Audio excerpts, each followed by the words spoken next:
આકાશવાણી.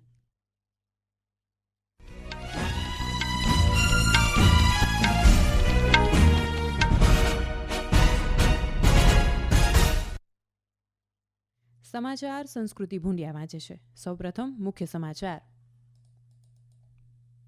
ભારત અને બ્રિટને મુક્ત વેપાર કરાર પર હસ્તાક્ષર કર્યા. પ્રધાનમંત્રીએ આજના દિવસને ભારત અને બ્રિટન વચ્ચેના દ્વિપક્ષીય સંબંધોમાં ઐતિહાસિક ગણાવ્યો. વિવિધ મુદ્દાઓ પર વિપક્ષના હોબાળાને કારણે સંસદના બંને ગૃહો દિવસભર માટે સ્થગિત. સહકાર મંત્રી અમિત શાહે રાષ્ટ્રીય સહકારી નીતિ 2025નું અનાવરણ કર્યું. 5 વર્ષના અંતરાલ પછી ભારત આજથી ચીની નાગરિકો માટે પ્રવાસી વિઝા ફરી શરૂ કરશે. હવામાન વિભાગે કર્ણાટક, દરિયાકાંઠા અને ઓડિશામાં મુશળધાર વરસાદની આગાહી કરી. અને માન્ચેસ્ટરમાં રમાઈ રહેલી ભારત અને ઇંગ્લેન્ડ વચ્ચેની ચોથી ટેસ્ટ મેચમાં ભારતીય ટીમ 358 રન બનાવીને ઓલ આઉટ. સમાચાર વિગતવાર. ભારત અને બ્રિટને આજે એક મુક્ત વેપાર કરાર પર હસ્તાક્ષર કર્યા, જે વેપાર અને સંરક્ષણ સહિત વિવિધ ક્ષેત્રોમાં ભારત અને બ્રિટનની સહિયારી સમૃદ્ધિનો માર્ગ મોકળો કરશે. પ્રધાનમંત્રી નરેન્દ્ર મોદીએ ચેકર્સ, બ્રિટન ખાતે મુક્ત વેપાર કરાર પર હસ્તાક્ષર કર્યા બાદ કહ્યું કે આજનો દિવસ ભારત અને બ્રિટન વચ્ચેના દ્વિપક્ષીય સંબંધોમાં ઐતિહાસિક દિવસ છે. તેમણે ખુશી વ્યક્ત કરી કે ઘણા વર્ષોની મહેનત પછી બંને દેશો વચ્ચે એક વ્યાપક આર્થિક અને વેપાર કરાર થયો છે. इस समझौते के साथ ही डबल कंट्रीब्यूशन कन्वेंशन पर भी सहमति बनी है. इससे दोनों के सर्विस सेक्टर, विशेषकर टेक्नोलॉजी और फाइनेंस के उसको एक नई ऊर्जा मिलेगी. ईज ऑफ डूइंग बिजनेस को गति मिलेगी. कॉस्ट ऑफ डूइंग बिजनेस घटेगा और कॉन्फिडेंस ऑफ डूइंग बिजनेस बढ़ेगा. साथ ही यूके की अर्थव्यवस्था को भारतीय स्किल्ड टैलेंट मिलेगा. इन समझौतों से दोनों देशों में निवेश बढ़ेगा और रोजगार के नए अवसर बनेंगे. પ્રધાનમંત્રીએ કહ્યું કે આ કરાર ભારત અને બ્રિટનની સહિયારી સમૃદ્ધિનો માર્ગ મોકળો કરે છે. एक और भारतीय textile, footwear, gems and jewellery, seafood और इंजीनियरिंग गुड्स को यूके में बेहतर मार्केट एक्सेस मिलेगा. भारत के एग्रीकल्चर प्रोड्यूस और प्रोसेस्ड फूड इंडस्ट्री के लिए यूके की मार्केट में नए अवसर बनेंगे. भारत के युवाओं, किसानों, मछुआरों और एमएसएमई सेक्टर के लिए यह समझौता विशेष रूप से लाभकारी सिद्ध होगा. वहीं दूसरी ओर भारत के लोगों और इंडस्ट्री के लिए यूके में बने प्रोडक्ट्स जैसे मेडिकल डिवाइसेस और एरोस्पेस पार्ट सुलभ और किफायती दरों पर उपलब्ध हो सकेंगे. બ્રિટનના પ્રધાનમંત્રી કીર સ્ટારમરે કહ્યું કે આ કરાર યુરોપિયન સંઘથી અલગ થયા પછી બ્રિટનનો સૌથી મોટો અને આર્થિક રીતે સૌથી મહત્વપૂર્ણ વેપાર કરાર છે. ભારતીય ઉદ્યોગ પરિસંઘે ભારત બ્રિટન મુક્ત વેપાર કરારનું સ્વાગત કર્યું છે. સંઘે તેને દ્વિપક્ષીય આર્થિક સંબંધોમાં પરિવર્તનશીલ પગલું ગણાવ્યું છે. આ કરારને ઉદ્દેશ વેપાર, નવીનતા અને રોકાણને પ્રોત્સાહન આપવાનો છે. સુનિલ ભારતી મિત્તલના નેતૃત્વમાં સંઘના એક પ્રતિનિધિ મંડળે બ્રિટિશ નેતાઓ સાથે ટેકનોલોજી, સ્વચ્છ ઉર્જા અને આરોગ્ય સંભાળ ક્ષેત્રે તકોની ચર્ચા કરી.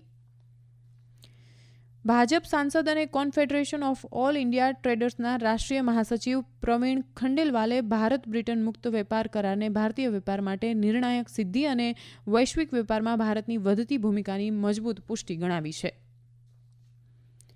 પ્રધાનમંત્રી નરેન્દ્ર મોદીએ આજે જણાવ્યું હતું કે ભારતના બંદરો વિસ્તરણ, યાંત્રિકીકરણ, ડિજિટાઇઝેશન અને વ્યવસાય કરવાની સરળતા દ્વારા વાણિજ્યના વૈશ્વિક કેન્દ્ર તરીકે વિકાસ કરી રહ્યા છે.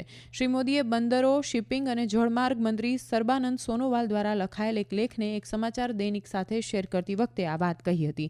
શ્રી સોનોવાલે તેમના લેખમાં ઉલ્લેખ કર્યો હતો કે કેવી રીતે મોટી શિપબિલ્ડિંગ કંપનીઓ હવે ભારતીય કંપનીઓ સાથે ભાગીદારી કરી રહી છે, જેનાથી વધુ રોજગાર અને રોકાણનો માર્ગ મોકળો થયો છે.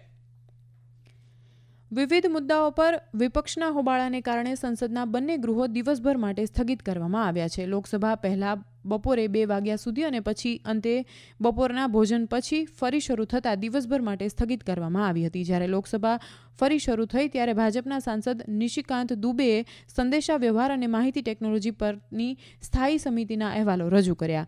કાયદા અને ન્યાયમંત્રી અર્જુન રામ મેઘવાલે ગોવા રાજ્યના વિવિધ વિધાનસભા મતવિસ્તારમાં અનુસૂચિત જનજાતિના પ્રતિનિધિત્વનું પુનર્ગઠન બિલ 2024 વિચારણા માટે રજૂ કર્યું, પરંતુ વિપક્ષે તેમની માંગ પર સૂત્રોચ્ચાર શરૂ કરી દીધા. જેના કારણે અધ્યક્ષને ગૃહ દિવસભર માટે સ્થગિત કરવાની ફરજ પડી. જોકે રાજ્યસભા સવારે 11 વાગે મળી ત્યારે કેટલાક સૂચિબદ્ધ કામકાજ હાથ ધર્યા. રાજ્યસભાને તામિલનાડુનું પ્રતિનિધિત્વ કરતા 6 નિવૃત્ત સભ્યોને વિદાય આપી. રાજ્યસભાના ઉપાધ્યક્ષ હરિવંશે નવા નામાંકિત સભ્ય ઉજ્જવલ નિકમને શપથ લેવડાવ્યા. આ કામકાજ પૂર્ણ કર્યા પછી શ્રી હરિવંશે પ્રશ્નકાળ શરૂ કર્યો, પરંતુ વિપક્ષના હોબાળા વચ્ચે અધ્યક્ષે ગૃહને દિવસભર માટે સ્થગિત કરી દીધું. આ સમાચાર આપ આકાશવાણી પરથી સાંભળી રહ્યા છો. આ સમાચારનું જીવંત પ્રસારણ આપ અમારી YouTube channel AIR news Gujarat પર પણ સાંભળી શકશો. વધુ સમાચાર માટે અમારી વેબસાઇટ newsonair.gov.in/gu અને અમારા એક્સ હેન્ડલ AIR_ABADને ફોલો કરશો.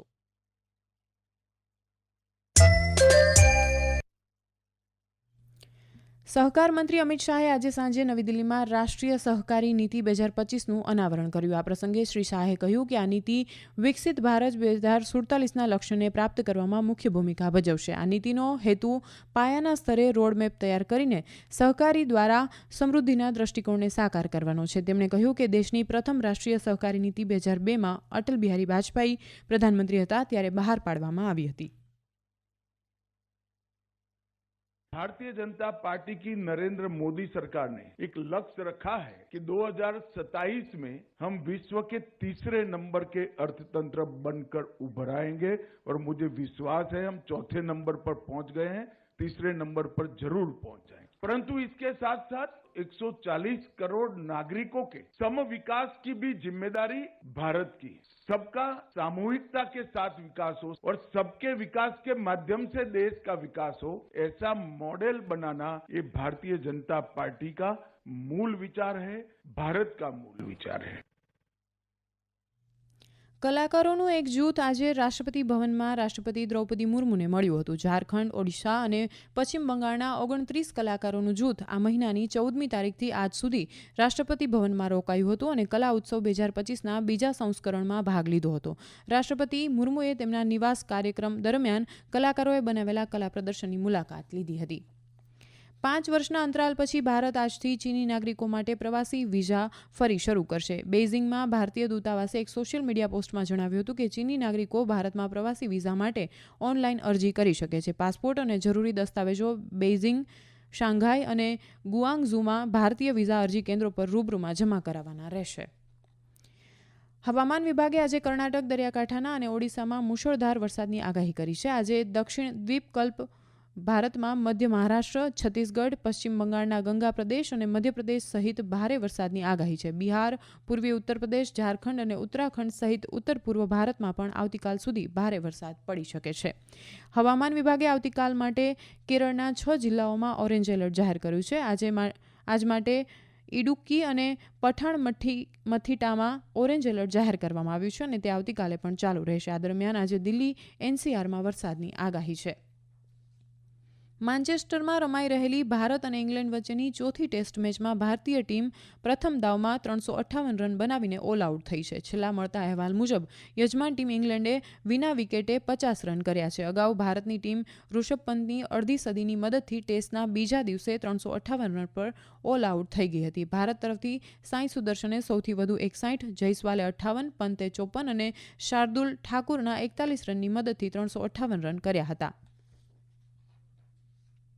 છેતરપિંડી અને મની લોન્ડરિંગના સંદર્ભમાં પ્રવર્તન નિદેશાલય EDએ આજે રિલાયન્સ અનિલ અંબાણી ગ્રુપની કંપનીઓના 35 સ્થળોએ દરોડા પાડ્યા હતા. નિદેશાલયે જણાવ્યું હતું કે પ્રારંભિક તપાસમાં 2017થી 2019 દરમિયાન એક ખાનગી બેંકમાંથી લગભગ 3000 કરોડ રૂપિયાની લોનનો દુરુપયોગ થયો હોવાનું બહાર આવ્યું છે. ફિલિપાઇન્સમાં આજે ભારે વરસાદ અને વાવાઝોડાને કારણે આવેલા પૂર અને ભૂસ્ખલનમાં 12 લોકોના મોત થયા છે. 27 લાખથી વધુ લોકો બેઘર બન્યા છે. વાવાઝોડા વીફા પછી આવેલા દક્ષિણ પશ્ચિમ ચોમાસાને કારણે પરિસ્થિતિ વધુ ખરાબ થઈ છે.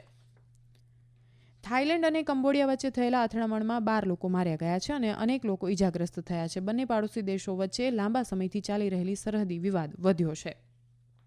અંતમાં મુખ્ય સમાચાર ફરી એકવાર. ભારત અને બ્રિટને મુક્ત વેપાર કરાર પર હસ્તાક્ષર કર્યા. પ્રધાનમંત્રીએ આજના દિવસને ભારત અને બ્રિટન વચ્ચેના દ્વિપક્ષીય સંબંધોમાં ઐતિહાસિક ગણાવ્યો. વિવિધ મુદ્દાઓ પર વિપક્ષના હોબાળાને કારણે સંસદના બંને ગૃહો દિવસભર માટે સ્થગિત. સહકારી મંત્રી અમિત શાહે રાષ્ટ્રીય સહકારી નીતિ 2025નું અનાવરણ કર્યું. આકાશવાણી પરથી સમાચાર પૂરા થયા. હવે પછી આપ આવતીકાલે સવારે 7:10 પ્રાદેશિક સમાચાર સાંભળી શકશો.